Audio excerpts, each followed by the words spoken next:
నిన్న అసెంబ్లీలో నిలబడి అసెంబ్లీ సాక్షిగా పాలకపక్షం చెప్తున్న అబద్ధాలు, బీజేపీ పార్టీ అంట మనకు ప్రత్యేక హోదాతో పాటు అన్ని విభజన సమస్యలు మొత్తము పరిష్కరించేశారట. ఇక విభజన హామీలు అన్ని పరిష్కరించుకోగలిగాము, మా సత్సంబంధాల వల్ల పరిష్కరించుకోగలిగాము, ఈ సంబంధం ఇలాగే కొనసాగుతుంది, ఇక కొట్లాడడానికి ఏముంది అని చెప్పకనే చెప్తున్నారు అంటే, అసెంబ్లీ సాక్షిగానే ఈ మాటలు మాట్లాడుతున్నారు అంటే ఇక వీళ్ళని ఏమనాలి? అంటే మనకు రావాల్సిన అన్ని మనకు వచ్చేసినాయా? మనకు పోలవరం వచ్చేసిందా? మనకు స్పెషల్ స్టేటస్ వచ్చేసిందా? ఏమొచ్చిందని, ఏమి సాధించుకున్నారని బీజేపీకి అంత పొగడాల్సిన అవసరం ఏముంది అని అడుగుతున్నాం. జగనన్న గారు ముఖ్యమంత్రి స్థాయిలో ఉన్నారు.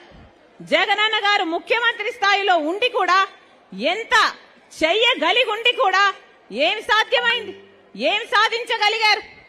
జగనన్న గారిని వాళ్ళ అభిమానులు పొగుడుతున్నారు కదా, పులి సింహము అని పొగుడుతారే, మరి ఏమైంది?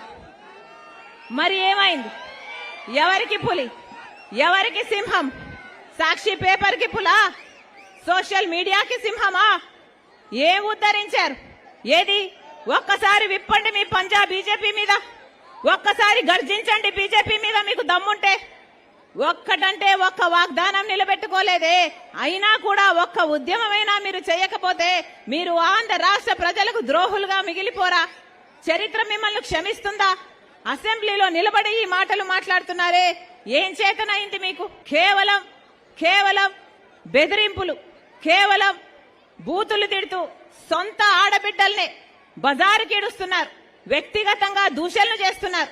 ఇదే చేతనైంది కదా మీకు పోలవరం సాధించడం చేతనైందా? మీకు స్పెషల్ స్టేటస్ సాధించడం చేతనైందా? మీకు రాజధాని సాధించడం చేతనైందా? మీకు పరిపాలన చేతనైందా? ఇది పాలన అంటారా? దిక్కుమాలిన పాలన అంటారా? మనకు ప్రత్యేక హోదా సంజీవిని లాంటిది. ప్రత్యేక హోదా వస్తే పెద్ద పరిశ్రమలు వస్తే మన బిడ్డలకు ఉద్యోగాలు వస్తాయి. ఈ రోజు ఆంధ్ర రాష్ట్రంలో ఎలా ఉంది పరిస్థితి? కనీసం బిడ్డలకు ఉద్యోగాలు వచ్చే పరిస్థితి అయినా ఉందా? ఇప్పుడు ఫీజు రీయింబర్స్మెంట్ లేదు. తల్లిదండ్రులే కూలీ నాలీ చేసో అప్పు సొప్పో చేసో బిడ్డలను చదివించుకోవాలి. చదివించుకున్నాక పోని వాళ్ళకు ఉద్యోగాలు వస్తున్నాయంటే అది లేదు. ఈ రోజు మన రాష్ట్రంలో 19 లక్షల మంది బిడ్డలకు ఉద్యోగాలు లేక చిన్న ఉద్యోగాలు 10,000 రూపాయలకు 12,000 రూపాయలకు ఉద్యోగాలు చేసుకుంటున్నారంటే అది అవమానంగా లేదా? ఆ రోజు జగనన్న చెప్పిన మాట ఏమిటి? ఆ రోజు జగనన్న గారు, చంద్రబాబు గారు ముఖ్యమంత్రిగా ఉండి 7,000 ఉద్యోగాలు డిఎస్సి ఉద్యోగాలు వేస్తే, ఆ రోజు మీకు సిగ్గు లేదా? 7,000 ఉద్యోగాలు వేస్తున్నారు, 25,000 ఉద్యోగాలు ఖాళీగా ఉంటే అని ఆ రోజు ఎద్దేవా చేశాడు ఇదే జగనన్న గారు.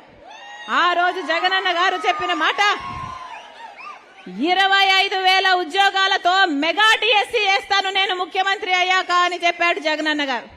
మరి ఏమైంది? మెగా డిఎస్సి వచ్చిందా?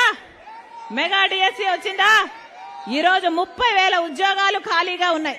లక్షల మంది బిడ్డలు డిఎస్సి కోసం ప్రిపేర్ అయి ఉన్నారు, సంవత్సరాల నుంచి ప్రిపేర్ అయి ఉన్నారు. ఇప్పుడు కేవలం ఎన్నికలు వచ్చాయి కాబట్టి మెగా డిఎస్సి లేదట, ఒక దగా డిఎస్సి. కేవలం 6,000 ఉద్యోగాలతో ఒక దగా డిఎస్సి ఇప్పుడు ప్రవేశపెట్టారు. అంటే డిఎస్సి ఉద్యోగాలు నోటిఫికేషన్ ఇచ్చి వాళ్ళకు ఉద్యోగాలు రావడానికి 6 నెలలు పడుతుంది. మరి ఇప్పుడు ఎన్నికలు ఉన్నాయని తెలిసి ఇప్పుడు ఇచ్చారంటే వీళ్ళకు ఉద్యోగాలు భర్తీ చేయాలని చిత్తశుద్ధి ఉందనుకోవాలా, లేకపోతే ఎన్నికల కోసం చేసే ఎన్నికల స్టంట్ అనుకోవాలా?